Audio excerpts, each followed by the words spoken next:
The Cincinnati Open was supposed to be business as usual. The best tennis players in the world had descended upon Mason, Ohio, for one of the most prestigious tournaments on the WTA calendar. The stars were aligned. The courts were pristine. The corporate sponsors were in their boxes, sipping champagne and networking. But nobody, absolutely nobody, was prepared for what was about to unfold. The tournament officials, the players, the media, and even the security personnel were caught completely off guard. What started as a routine Tuesday afternoon quickly spiraled into something historic, something chaotic, and something absolutely unforgettable. A wave of red, white, and blue descended upon the Lindner Family Tennis Center like a tropical storm. It was a sea of Filipino flags, a chorus of passionate chants, and an explosion of energy that turned the entire tournament upside down.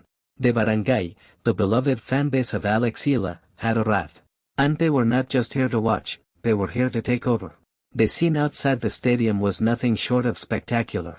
Thousands of fans had traveled from all corners of the globe. There were groups from California, New York, Texas, and Florida. Entire families had flown in from the Philippines, braving long-haul flights and jet lag just to catch a glimpse of their national hero. The Philippine government had sent a delegation to show their support. The media had set up camp, documenting every moment of this unprecedented phenomenon. The lines at the ticket booths stretched for what seemed like miles. The merchandise stands were selling out of Eala-themed gear faster than they could restock. It was a sight that defied all expectations. The tournament organizers had not anticipated the sheer volume of fans that would descend upon their event. They had underestimated the global reach and passion of the Filipino community. And now, they were scrambling to manage a situation that had spiraled far beyond their control. The history of Filipino tennis fans is one of unwavering loyalty and unmatched passion. For decades, the Philippines has been a nation that lives and breathes sports. Boxing legend Manny Pacquiao brought the country together with every punch. The basketball community erupts with every three-pointer. But tennis? Tennis was never the sport of the masses. It was considered a niche sport, a game for the elite. That all changed with the emergence of Eala. At just 22 years old, she has single-handedly transformed the tennis landscape in the Philippines. She has inspired a generation of young children to pick up rackets and dream of glory. She has united a nation divided by politics and geography. When Eala plays, everything stops. The streets empty. The malls go quiet. Families gather around televisions, their eyes glued to the screen. It is a cultural phenomenon unlike anything the country has ever seen. The arrival of the barangay in Cincinnati was not a spontaneous event. It was carefully orchestrated by passionate fans who had been planning this trip for months. Social media groups had been coordinating travel arrangements. Fundraisers had been held to help fans afford the journey. The Filipino diaspora in North America had mobilized like an army, determined to show the world just how much Eala means to them. And when they finally arrived, they brought an energy that was impossible to ignore. The chants began before the gates even opened. Alex! Alex! Echoed through the parking lots. The drums started beating, a rhythmic heartbeat that seemed to pulse through the entire venue. The flag waving was synchronized and choreographed, creating a visual spectacle that rivaled the biggest sporting events in the world. The players' reactions were a sight to behold. Many of the top seeds had never experienced anything quite like this. The WTA Tour is no stranger to passionate fans. The French crowd is notoriously vocal. The British fans bring a refined energy to Wimbledon. The American crowds are loud and proud. But this was different. This was raw. This was primal. This was a love so pure and so powerful that it seemed to shake the very foundations of the tournament. Players walking to their practice courts stopped in their tracks, mesmerized by the spectacle. Some pulled out their phones to capture the moment. Others simply stood there, mouths agape, trying to process what they were witnessing.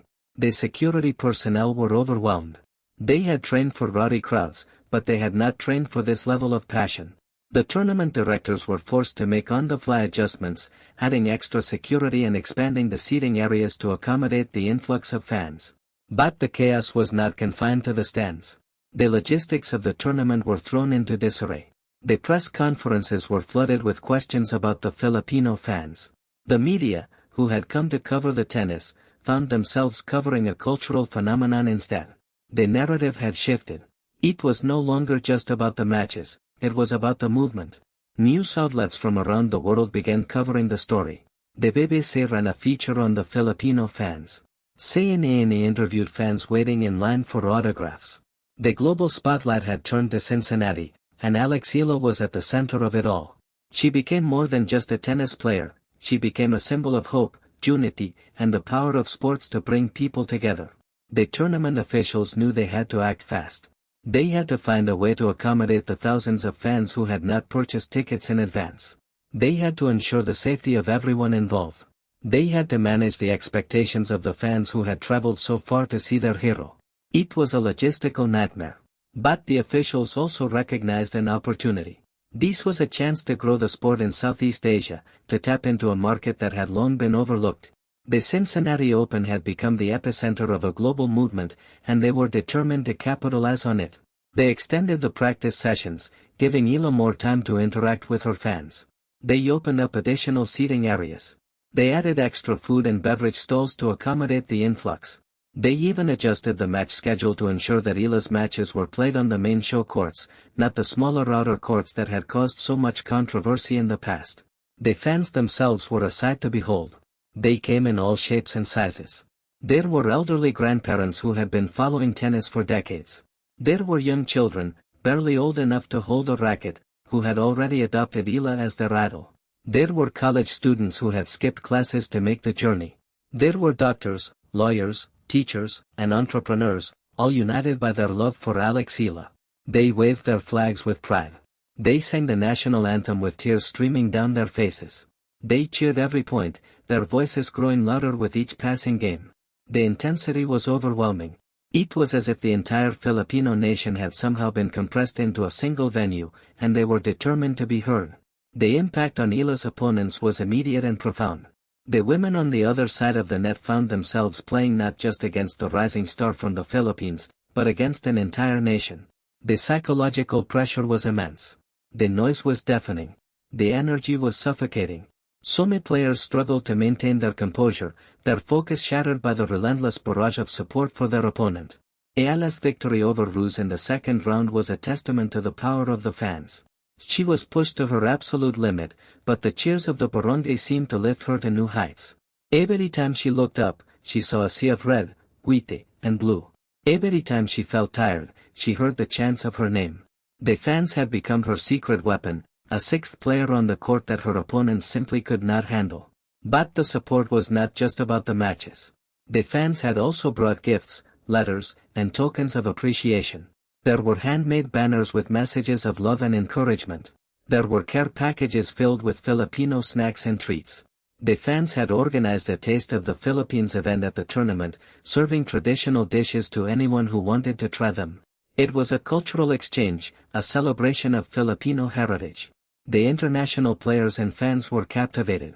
They sampled lumpia, adobo, and halo-halo. They learned about the history and traditions of the Philippines. The tournament had become more than just a tennis event, it had become a cultural festival. The media coverage was relentless. Every major sports outlet had a story about the Filipino fans. The headlines read, "The Barangay takes over Cincinnati, Eala's army of support, and the Filipino phenomenon." The world was watching, and the world was captivated. It was a powerful reminder of the impact that sports can have on communities and the bonds that unite people across borders. The fans were not just cheering for a tennis player, they were cheering for a dream. They were cheering for the hope that Eala represents. They were cheering for the possibility that one of their own could rise to the top of the world. The atmosphere was electric, and it showed no signs of fading. As the tournament progressed, the fans only grew louder. They stayed late into the night, cheering for Eala's matches and celebrating her victories. They formed friendships with fans from other countries, bonding over their shared love of tennis. They made signs in both English and Tagalog, blending their cultures in a celebration of diversity. The tournament organizers began to realize that they had witnessed something truly special.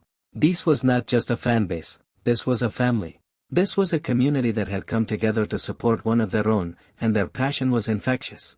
Even the players who were competing against Eala could not help but be moved by the display of love and loyalty. Many of them spoke in their post-match interviews about the incredible atmosphere and the respect they had for the Filipino fans. But the story did not end with the tournament. The impact of the Baronga's presence in Cincinnati would be felt long after the final point had been played. The Filipino community had made a statement. They had shown the world that they are a force to be reckoned with. They had demonstrated their unwavering support for Alex Eala and their commitment to elevating tennis in the Philippines. The tournament officials took note. There were discussions about expanding the event's reach into Southeast Asia, about hosting future tournaments in the Philippines. The WTA executives were impressed by the passion and the numbers. They saw the potential for growth in a market that had long been untapped. The seeds of something bigger had been planted. For Alex Eala, the support of her fans has been a source of strength and inspiration. She has often spoken about the responsibility she feels to represent her country and to inspire the next generation of Filipino tennis players. The knowledge that millions of people are watching and cheering for her has given her the motivation to push herself harder and to never give up. She has dedicated her victories to the people of the Philippines, to the fans who have stood by her through thick and thin. The relationship between Eala and her fans is a special one, a bond that has been forged through years of hard work and sacrifice. It is a bond that will only grow stronger as she continues to achieve new heights. As the sun set on the Cincinnati Open, the legacy of the Barangay's visit was already being written. The tournament had been forever changed. The tennis world had been given a glimpse into the power of passionate fandom. And the Filipino community had proven that they are a force to be reckoned with, both on and off the court. Alex Eala had come to Cincinnati with a dream, and she had left with the love and admiration of her fans ringing in her ears. She had proven that she is more than just a tennis player. She is a symbol of hope and a source of inspiration for millions. The tournament might have been turned upside down, but in the end, it was a beautiful chaos. It was a celebration of the unity that sports can bring, the joy of shared experience, and the unbreakable bond between an athlete and her fans. The barangay had arrived, and the world would never forget it.